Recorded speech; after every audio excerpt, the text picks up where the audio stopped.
ನಾನು ಜಯಚಂದ್ರ ಇಬ್ಬರು ಹೋಗಿ ನರಸಿಂಹರಾಯರನ್ನ ಭೇಟಿ ಮಾಡಿದ್ರು. ಈಗ ನಾನು ಹೇಳಿದೆ ನರಸಿಂಹರಾಯರಿಗೆ, ನೀವು ಎಸ್.ಎಂ. ಕೃಷ್ಣರವ್ರಿಗೆ ಟಿಕೆಟ್ ಕೊಟ್ಟರು ಮಾತ್ರ ನಾವು ಓಟ್ ಹಾಕ್ತೀವಿ. ನಾನು ಇಂಡಿಪೆಂಡೆಂಟ್ ಮೆಂಬರ್, ನನಗೆ ಕಾಂಗ್ರೆಸ್ ಪಾರ್ಟಿ ಅವ್ರು ಟಿಕೆಟ್ ಕೊಟ್ಟಿರಲಿಲ್ಲ ಕೆಲವು ಪೊಲಿಟಿಕಲ್ ಡಿಫ್ರೆನ್ಸಿಂದ.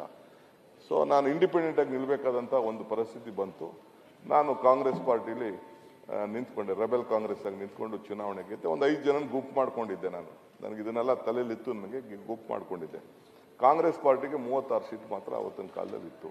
ನರಸಿಂಹರಾಯರು ನನಗೆ, ನೀವು ನಮ್ಮ ಕಾಂಗ್ರೆಸ್ ಪಾರ್ಟಿಗೆ ಓಟ್ ಹಾಕಬೇಕು ಅಂತ ಕೇಳಿದ್ರು. ನಾನು ಓಟ್ ಹಾಕೋದಿಲ್ಲ ಸ್ವಾಮಿ ಅಂದೆ ಪ್ರೈಮ್ ಮಿನಿಸ್ಟರ್ಗೆ. ಯಾಕೆ? ನೀವು ಎಸ್.ಎಂ. ಕೃಷ್ಣ ಅವ್ರು ಕೊಟ್ಟರು ಮಾತ್ರ ನಾವು ಓಟ್ ಹಾಕ್ತೀವಿ, ಇಲ್ಲ ನಾವು ಓಟ್ ಹಾಕೋದಿಲ್ಲ ಅಂತ ಹೇಳಿದೆ. ಹೆಂಗೆ ನಾನು ಸಿಟ್ಟಿಂಗ್ ಮಿನಿಸ್ಟರ್ ಇದ್ದಾರೆ ಜಿ.ವೈ. ಕೃಷ್ಣನು, ನಾನು ಹೆಂಗೆ ನಾನು ಇದು ತಪ್ಸಕ್ಕಾಗ್ತದೆ ಅಂತ ಹೇಳಿದ್ರು. ನೀವು ಏನಾದ್ರು ಮಾಡ್ಕೊಳ್ಳಿ ಸ್ವಾಮಿ ಅಂತ ಅಂದೆ. ನಾನು ಇಂಗ್ಲೀಷಲ್ಲಿ ಮಾತಾಡ್ತಿದ್ದೆ. ನನ್ನ ಜೊತೆಯಲ್ಲಿದ್ದಂಥ ಸಚ್ಚಿದಾನಂದ ಸ್ವಾಮೀಜಿಯವರು, ಅವ್ರ MP ಅವರು, ಹಿಂಗೆ ಮಾತಾಡಕ್ಕೆ ಹೋಗ್ಬೇಡ ಅಂತ ನಾನು ಕನ್ನಡದಲ್ಲಿ, ಅವ್ರಿಗೆ ಕನ್ನಡ ಗೊತ್ತಾಗ್ತಿತ್ತು. ಅವ್ರು ಹೇಳಿದ್ರು ಕನ್ನಡ ಗೊತ್ತು, ಇಲ್ಲ ಬಾಬು ಮಾತಾಡಲಿ, ಯು ಸ್ಪೀಕ್ ಬಾಬು, ಇವು ಮಾತಾಡಲಿ ಬಿಡು ಅಂತ ತೆಲುಗುಲಿ ಅವ್ರಿಗೆ ಹೇಳಿದ್ರು. ಅವರು ಹೇಳಿದ ತಕ್ಷಣ ನಾನು ಹೇಳಿದೆ, ನೀವು ಕೊಟ್ಟರೆ ಕೃಷ್ಣ ಅವ್ರು ಕೊಟ್ಟರೆ ಓಟ್ ಹಾಕ್ತೀವಿ ನಾವು 5 ಜನ, ಇಲ್ಲ ಅಂದ್ರೆ ನಾವು ಓಟ್ ಹಾಕೋದಿಲ್ಲ ಅಂದ್ಬಿಟ್ಟು ಕೊನೆಗೆ ಬಂದು ಆಮೇಲೆ ಒಬ್ಬ ಸಿಟ್ಟಿಂಗ್ ಮಿನಿಸ್ಟ್ರನ್ನ ತಪ್ಪಿಸಿ